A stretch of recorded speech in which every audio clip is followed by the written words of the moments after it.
Hello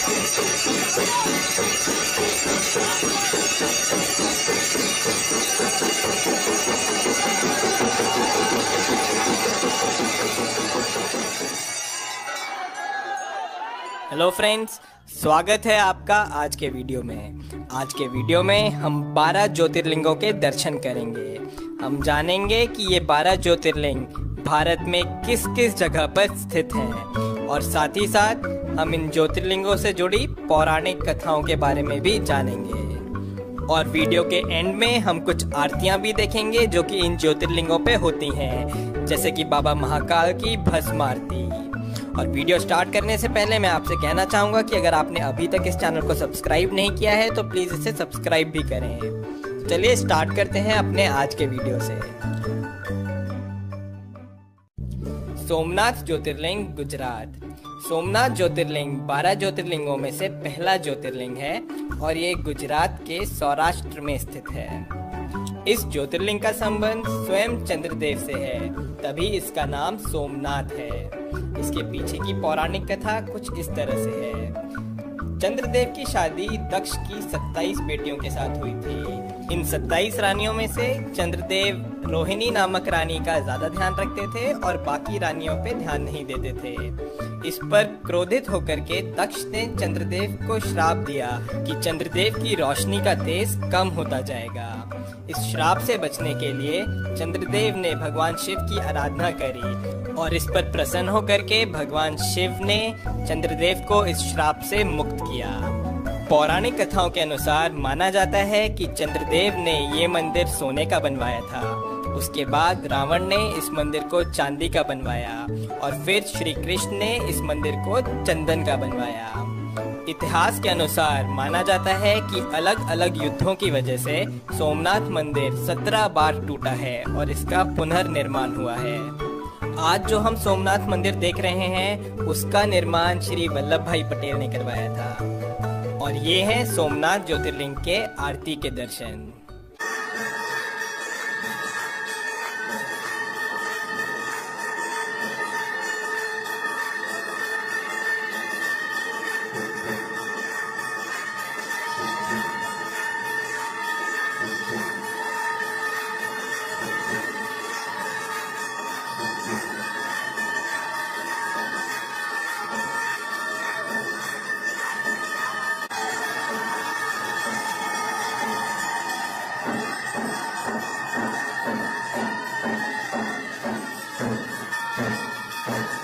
Mallikarjun ज्योतिर्लिंग, श्रीशैलम।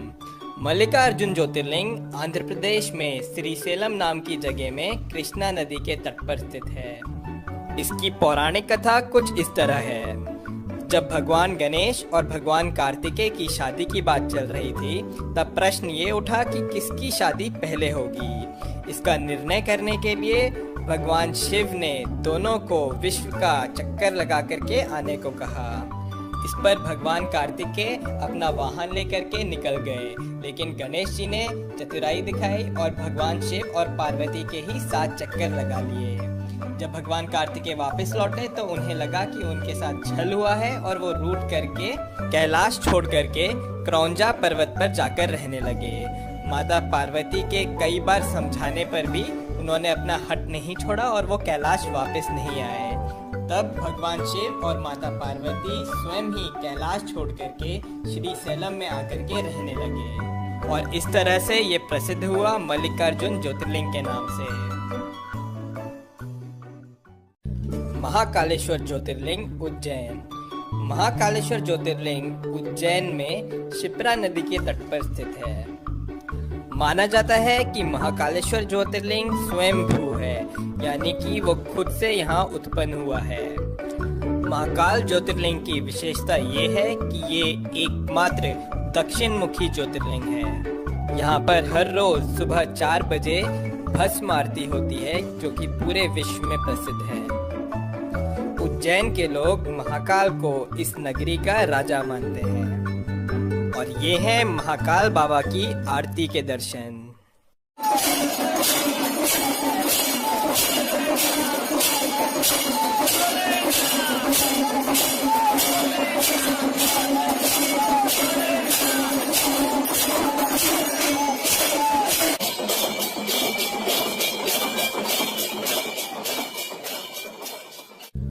ओमकारेश्वर ज्योतिर्लिंग मध्य प्रदेश।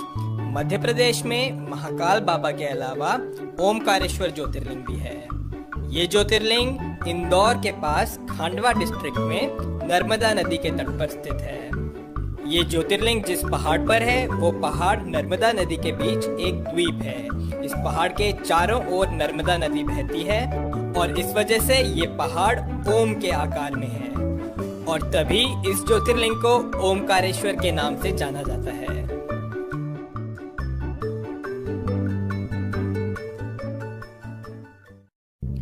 बैद्यनाथ ज्योतिर्लिंग देवगढ़ झारखंड। झारखंड के Deogarh district में बाबा बैद्यनाथ धाम है।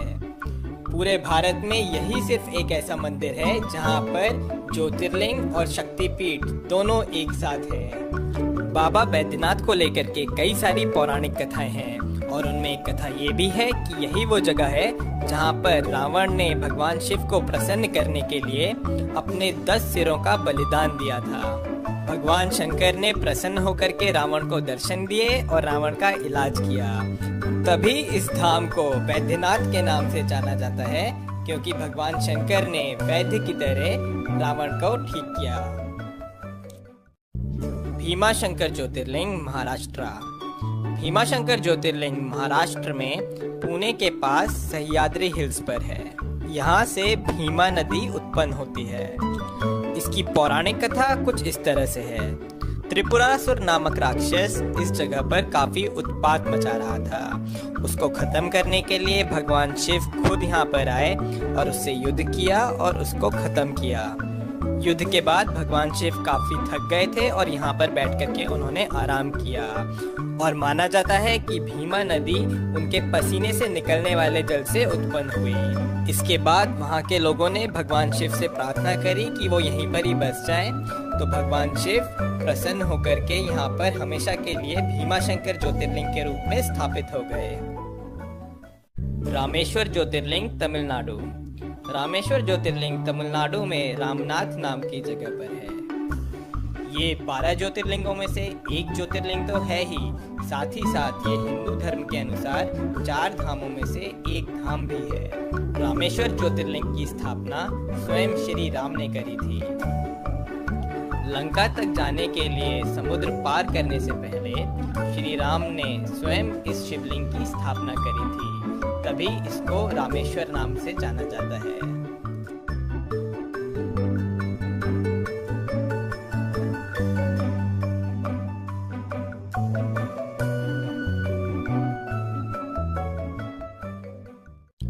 नागेश्वर ज्योतिर्लिंग गुजरात। गुजरात में सोमनाथ बाबा के अलावा नागेश्वर ज्योतिर्लिंग भी है। ये ज्योतिर्लिंग गुजरात में द्वारका के पास दारुकावना नामक जंगल में स्थित है। ये ज्योतिर्लिंग बाबा शंकर के नागों के रूप को दर्शाता है। शिव पुराण के अनुसार इसकी एक कथा भी है। माना जाता है कि यहाँ पर एक राक्षस का जोड़ा रहता था जिसका नाम था दारुका और दारुकी। दारुकी माता पार्वती की भक्त थी और उसे माता पार्वती से वरदान भी मिला हुआ था, लेकिन दारुका वो यहाँ पे काफी उत्पात मचाने लगा और यहाँ के लोगों को परेशान करने लगा। उसने सुप्रिया नामक एक शिव भक्त को कई अन्य लोगों के साथ बंदी बना लिया। इस पर सब लोगों ने शिव जाप शुरू कर दिया और तब शिव ने उनकी रक्षा के लिए यहाँ पर ज्योतिर्लिंग का रूप लिया। तब से यहाँ पर भगवान शिव नागेश्वर ज्योतिर्लिंग के रूप में विराजमान हैं। विश्वनाथ ज्योतिर्लिंग बनारस। उत्तर प्रदेश के बनारस शहर में विश्वनाथ ज्योतिर्लिंग है। बनारस, जिसे कि दुनिया की सबसे पुरानी नगरी भी माना जाता है, यहीं पर काशी विश्वनाथ जी का मंदिर है। काशी सभी धार्मिक स्थलों में सबसे ज्यादा महत्व रखता है। ये नगरी गंगा नदी के तट पर बसी हुई है। काशी विश्वनाथ जी के दर्शन आदि शंकराचार्य जी जैसे कई ऋषि मुनियों ने करे हुए हैं। इस स्थान के बारे में मान्यता है कि अगर प्रलय भी आएगी तो काशी विश्वनाथ बचा रहेगा। माना जाता है कि इसकी रक्षा के लिए शिव जी इसे अपने त्रिशूल पे उठा लेंगे और सब कुछ ठीक होने पर इसे पुनः इसके स्थान पर रख देंगे। जो मंदिर हम आज देख रहे हैं उसका निर्माण देवी अहिल्याबाई होलकर ने कराया था। और ये हैं काशी विश्वनाथ जी के आरती के दर्शन।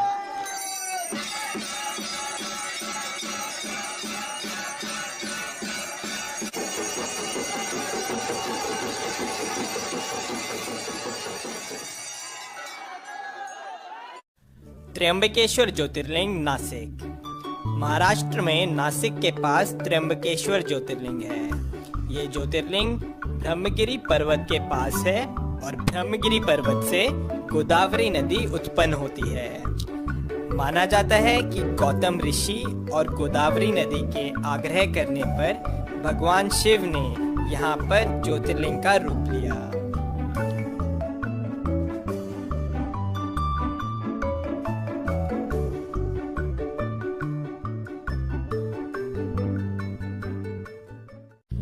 केदारनाथ ज्योतिर्लिंग उत्तराखंड।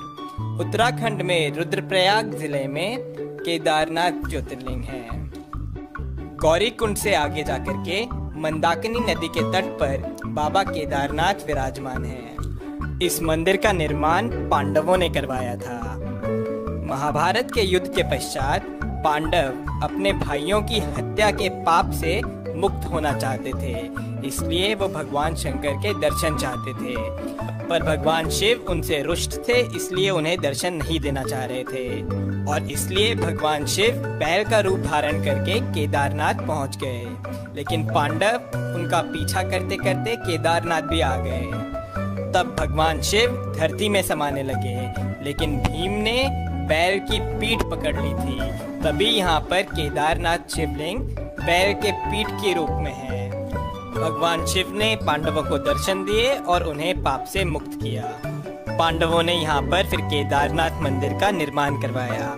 ये मंदिर काफी पुराना है और माना जाता है कि करीब 400 साल तक ये मंदिर बर्फ के अंदर दबा हुआ था।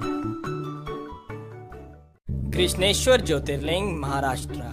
महाराष्ट्र में औरंगाबाद के पास एलोरा केव्स हैं और इन्हीं एलोरा केव्स के पास में है कृष्णेश्वर ज्योतिर्लिंग। इस ज्योतिर्लिंग की मान्यता ये है कि यहाँ पर खुशमा नाम की एक शिव भक्त थी। उसके पुत्र को उसकी ही बहन ने छल से मारा था।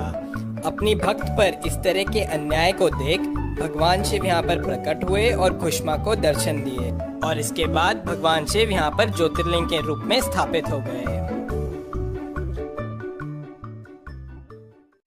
तो ये हैं हमारे 12 ज्योतिर्लिंग।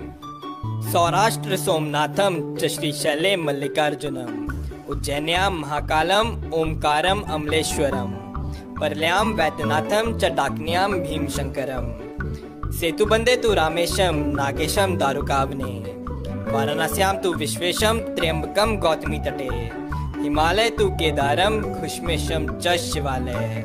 ओम नमः शिवाय। और ये हैं कुछ वीडियोस जो यहाँ की आरतियों की हैं।